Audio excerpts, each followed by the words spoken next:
디베이트에 오신 것을 환영합니다. 다양한 관점을 통해 자료의 이면을 탐구하는 심도 있는 지적 담론의 장입니다. 우리가 거대한 건축물의 완벽한 설계도를 볼 때면 그 특유의 안도감을 느끼게 되잖아요. 선들은 깔끔하게 떨어지고 또 하중을 견디는 기둥의 위치도 수학적으로 완벽하게 계산되어 있으니까요. 아, 그렇죠. 아주 무균 상태의 뭐랄까, 오차 없는 이상적인 세계죠. 네, 맞습니다. 종이 위에서는 모든 것이 철저히 통제된 그야말로 완벽하게 예측 가능한 세상인 거죠. 그런데 막상 그 설계도를 들고 실제 건설 현장으로 걸어 들어가면 이야기는 완전히 달라집니다. 자재는 만 날씨의 영향을 받고 비 오면 끝이죠, 사실. 네네, 그리고 사람들은 설계자가 의도하지 않은 지름길로 그냥 막 걸어 다니거든요. 물리적인 공간의 수많은 변수들이 그 완벽했던 수학적 선들을 압도해버리곤 합니다. 아주 흥미로운 대비네요. 종이 위의 지도가 실제 영토를 완벽히 대변할 수는 없는 법이니까요. 그렇습니다. 그래서 오늘 우리가 다룰 핵심 주제 역시 바로 이 완벽한 시스템적 설계도와 역동적인 물리적 현장 사이의 팽팽한 긴장감에 관한 것입니다. 네. 우리는 2026년 3월 30일부터 4월 4일까지 작성된 그 김 선생의 블로그 기록을 바탕으로 물류 현장에서의 업무 혁신과 효율성이 과연 어떻게 달성되는지에 대한 담론을 시작하겠습니다. 아주 구체적인 생생한 현장의 기록들이 담긴 자료죠. 맞습니다. 여기서 제기되는 핵심 질문은 이겁니다. 과연 진정한 업무 혁신은 철저히 계획된 장기적 시스템 도입과 조직 구조의 재편에서 오는 것일까요? 아니면 아니면 물리적 공간 내에서 이루어지는 인간과 기계 간의 실시간 조율과 유기적 흐름에서 창조되는 것일까요? 네, 바로 그 지점입니다. 저는 거시적이고 구조화된 장기 계획 그리고 기술 시스템의 통합이야말로 혁신의 본질이라고 봅니다. 반면에 저는요, 현장에서 벌어지는 실시간 물리적 조율, 그리고 인간의 직관적 통제가 효율성의 진정한 엔진이라고 생각합니다. 그 유기적인 호흡이 없다면, 그 어떤 거창한 시스템도 결국 무용지물일 테니까요. 좋습니다. 그럼 제 입장을 조금 더 구체적으로 풀어보겠습니다. 그 자료를 보면 현장의 혁신은 절대 하루아침에 이루어지지 않거든요. 핵심은 이른바 혼론 구조에 기반한 체계적인 접근이죠. 콜론이요? 네, 청취자분들 중에 혼론이 대체 뭐야 하시는 분들도 계실 텐데요. 쉽게 비유하자면 우리 몸의 세포와 같습니다. 심장세포는 스스로 살아 움직이는 독립적인 생명체지만 네네, 그렇죠. 동시에 몸 전체에 피를 돌게 하는 거대한 시스템의 일부잖아요. 아, 세포와 몸 전체 관계라 아주 직관적인 비유네요. 네, 물류 현장의 작업자나 부서도 마찬가지라는 거죠. 개인이 전문성을 가지면서도 조직의 거대한 흐름에 동참하는 이 균형, 이게 깨지면 조직은 와해됩니다. 그래서 자료의 저자는 매우 이성적이고 구조적인 일련의 로드맵을 제시하는 겁니다. 1년이라는 긴 시간을 잡고 가는 거군요. 맞습니다. 1개월에서 3개월까지는 현 상황을 그냥 수용하고 관찰만 합니다. 그리고 4개월에서 6개월까지는 그 배후의 맥락을 파악하죠. 흐름을 읽는 거네요. 그렇죠. 그러다가 7개월에서 9개월 차에 이카운트 ERP와 PDA 도입이라는 가설을 소규모로 검증하고요. 마침내 10개월에서 12개월 차에 통합 실행을 완수합니다. 이건 단순히 새 기계를 사들이는 게 아니거든요. 그럼 어떤 의미가 있는 걸까요? 기존의 물류 세포들을 파괴하지 않으면서 새로운 신경망을 안착시키는, 그야말로 동일하게 반복되는 부자유를 극복하는 호모사피엔스의 이성적 사고의 결정체인 겁니다. 시스템의 도입이 장기적인 관점에서 중요하다는 건 저도 부정하지 않습니다. 하지만 본질을 논한다면 저는 좀 다르게 봅니다. 다르게 보신다? 네. 1년짜리 거래할 로드맵을 말씀하셨는데 사실 현장에서는 당장 오늘이 문제거든요. 그 3월 30일의 기록을 한번 떠올려 보시죠. 네, 컨테이너 들어오는 날이죠. 맞습니다. 20피트, 40피트짜리 컨테이너가 입고되고 외국인 파트타임 근로자들이 화물을 팔레트에 적재합니다. 그걸 이제 지게차가 자동 랩핑기로 옮기고 포장이 끝나면 WMS, 즉 창고관리 시스템에 입고를 시키잖아요. 네네, 물류가 흘러가는 아주 전형적인 물리적 과정이죠. 그렇죠. 그런데 이 과정에서 효율의 병목을 이걸 해결하는 건 1년 뒤에 완성될 설계도가 아닙니다. 아, 그런가요? 네. 파트타임 근로자가 짐을 내리는 속도, 자동 랩핑기가 돌아가는 속도, 그리고 지게차가 이동하는 동선, 이 양끝단을 연결하는 중간 조율자가 실시간으로 속도를 조절하고 그 톱니바퀴처럼 호흡을 맞추는 그 찰나의 순간들이 모여서 실제 효율을 결정짓는 겁니다. 그렇게 생각하시는 이유는 충분히 이해가 갑니다만 약간 다른 관점에서 접근해 볼게요. 현장 조율이 중요한 건 저도 맞다고 봅니다. 하지만 한번 생각해 보죠. 1개월에서 3개월 동안 왜 답답하게 관찰만 하고 있을까요? 당장 컨테이너가 쏟아지는데 말이죠. 보통은 당장 치우기 바쁘죠. 그러니까요. 왜냐하면 시스템적 배후, 즉 왜 지금 이 화물이 이런 동선으로 움직이는가에 대한 근본적인 인과관계 파악 없이 당장의 속도전만 벌이는 건 대단히 위험하기 때문입니다.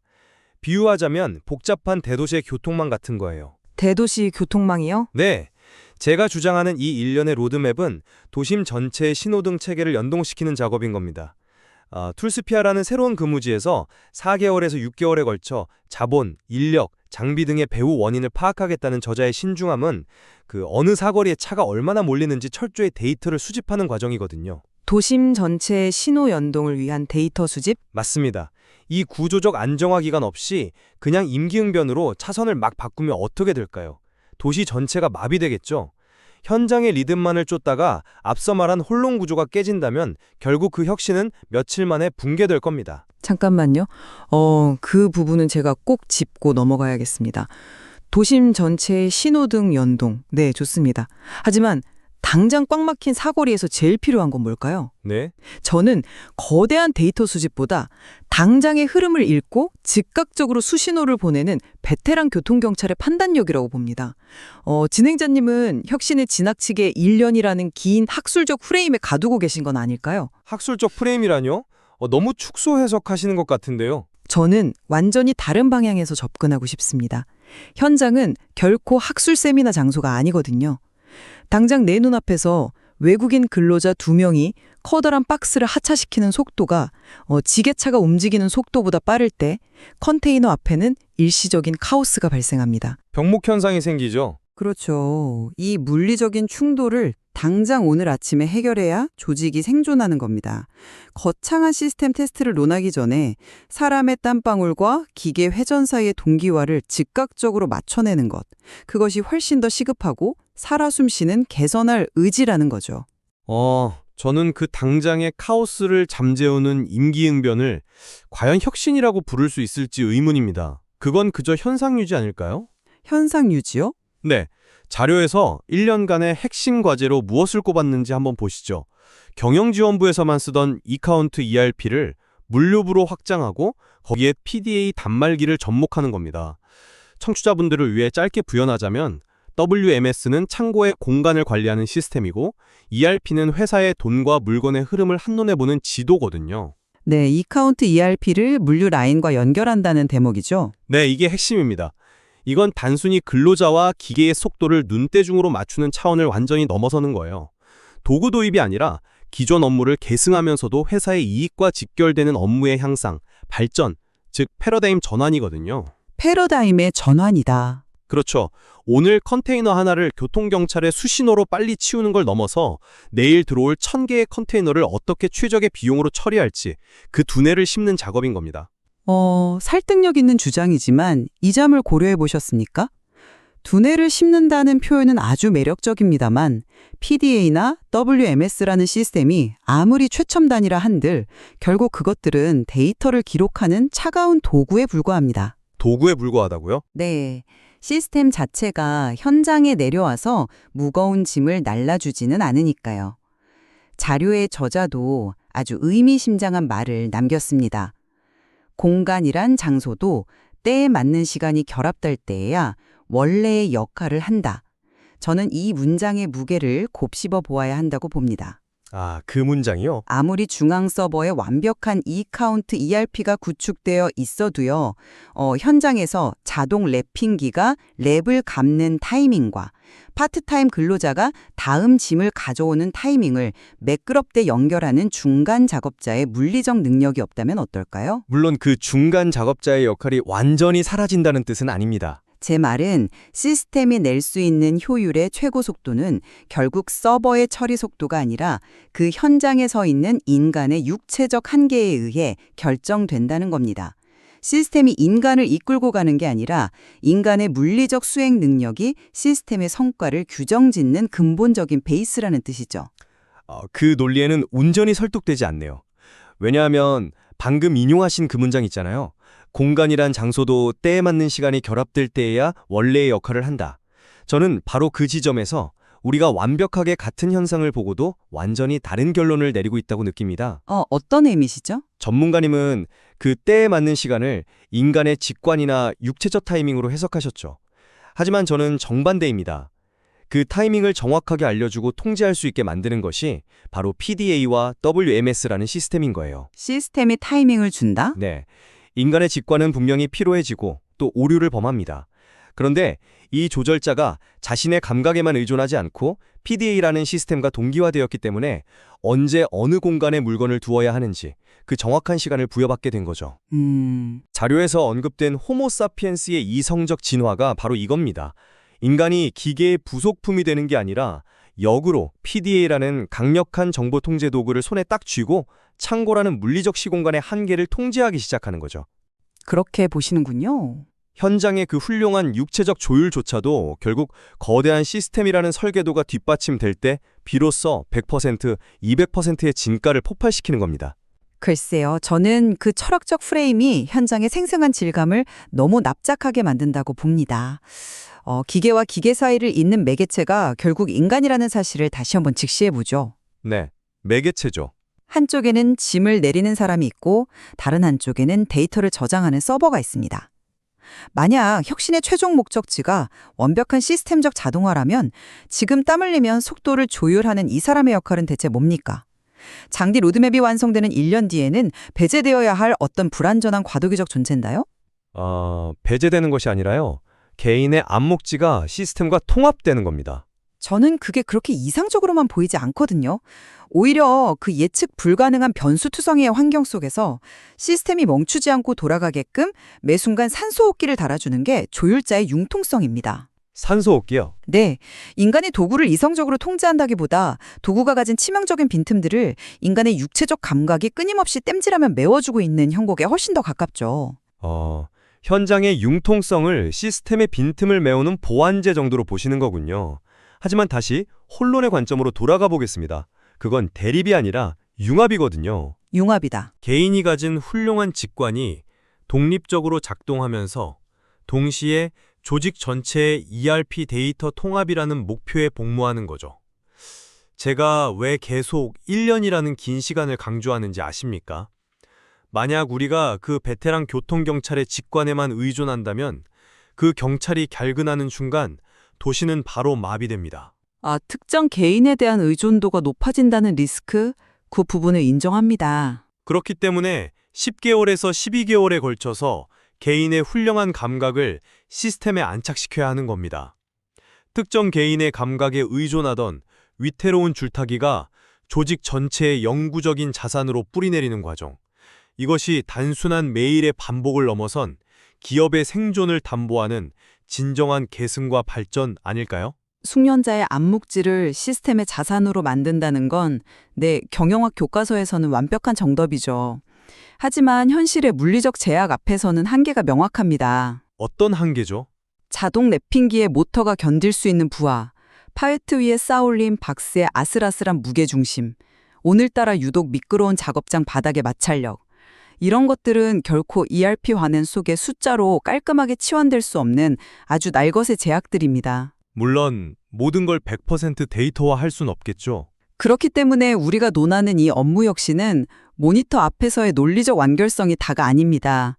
이 무겁고 투박한 제약들을 제한된 시간 안에 어떻게 다뤄내느냐의 문제죠. 네. 결국 변화의 가장 강력한 동력은 거시적인 1년 단위의 로드맵 문건에 있는 게 아닙니다. 오늘 아침에도 어김없이 출근해서 컨테이너와 랩핑기 사이에 그 좁은 공간을 누비며 속도를 조절하는 그 사람의 직관적 판단, 즉 미시적이고 물리적인 유기성, 그 자체가 혁신의 진짜 본체라고 보는 것이 훨씬 더 현실적입니다. 두 관점이 팽팽하게 맞서면서도 아주 흥미롭게 하나의 핵심을 맴돌고 있는 것 같습니다. 이제 우리의 담론을 갈무리해 볼 시간이네요. 네, 벌써 시간이 그렇게 됐군요. 오늘 우리는 김 선생의 블로그 기록을 통해서 물류 현장이라는 복잡하고 치열한 무대 위에서 혁신이 어떻게 발현되는지를 탐구했습니다. 제 입장을 다시 한번 요약하자면 혁신은 파편화된 현장 경험에 머물러서는 안 됩니다. 혼론 구조의 균형을 바탕으로 일련의 구조적이고 거시적인 계획을 통해 ERP와 WMS라는 기술 시스템을 현장에 이식해야 하죠. 거시적 시스템의 이식. 네, 이 치밀한 과정이야말로 업무를 진정으로 향상, 발전시키는 호모사피엔스의 이성적 진화라고 저는 확신합니다. 그리고 저는요, 거창한 시스템적 로드맵 이전에 철저히 유한한 물리적 시공간 속에서 사람과 기계 간의 박자를 맞추는 현장 조율자의 미시적 호흡이 효율성의 근간임을 다시 한번 강조하고 싶습니다. 네, 제 아무리 훌륭한 신호등 체계도 현장의 땀방울과 직관적인 조율 없이는 무거운 컨테이너 하나 제때 움직일 수 없다는 것이 제 요지입니다. 분명한 것은 단순히 어제의 업무를 오늘 똑같이 반복하는 수준을 넘어서서 어떻게든 더 나은 방향으로 나아가야 한다는 점, 그 부자유를 극복하려는 본원적 의지에 대해서는 우리 두 사람 모두 깊이 공감하고 있다는 사실입니다. 맞습니다. 그 발전을 향한 방향성만큼은 완벽하게 일치하죠. 그렇죠. 다만 그 거대한 변화의 톱니바퀴를 돌리는 최초이자 최후의 동력이 잘 짜인 장기 시스템 로드맵이라는 무형의 설계도에 있는지 아니면 매일같이 물류 라인 한가운데서 이루어지는 인간의 실시간 조율이라는 유형의 행동에 있는지 이 부분에 대해서는 여전히 생산적인 긴장감이 남아있네요. 이 방송을 듣고 계신 청취자 여러분도 한번 스스로의 일터를 돌아보셨으면 좋겠습니다. 여러분이 매일 출근하시는 직장, 그곳의 혁신은 과연 거시적인 시스템 도입에 기대어 굴러가고 있습니까? 아니면 현장 어딘가에서 시스템의 빈틈을 메우며 묵묵히 속도를 맞추고 있는 누군가의 치열한 조율 덕분에 유지되고 있습니까? 어쩌면 진짜 해답은 우리 눈에 보이는 것과 보이지 않는 것, 그 경계선 어딘가에 숨어 있을지도 모르겠습니다. 네, 완벽하게 계산된 차가운 설계도와 그 위에서 살아 움직이는 사람들의 예측 불가능한 발걸음, 계승과 발전 사이의 이 아슬아슬한 균형 속에서 과연 무엇이 진정한 혁신을 완성하는지 그 묵직한 통찰은 온전히 청취자 여러분 각자의 몫으로 남겨두겠습니다. 각자의 해답을 찾아보는 것도 의미 있겠네요. 오늘 우리가 나눈 이 담론이 여러분의 현장을 완전히 새로운 시각으로 바라보게 하는 작은 단초가 되었기를 바랍니다. 다음 시간에도 자료가 품고 있는 깊은 이면의 이야기로 다시 찾아뵙겠습니다.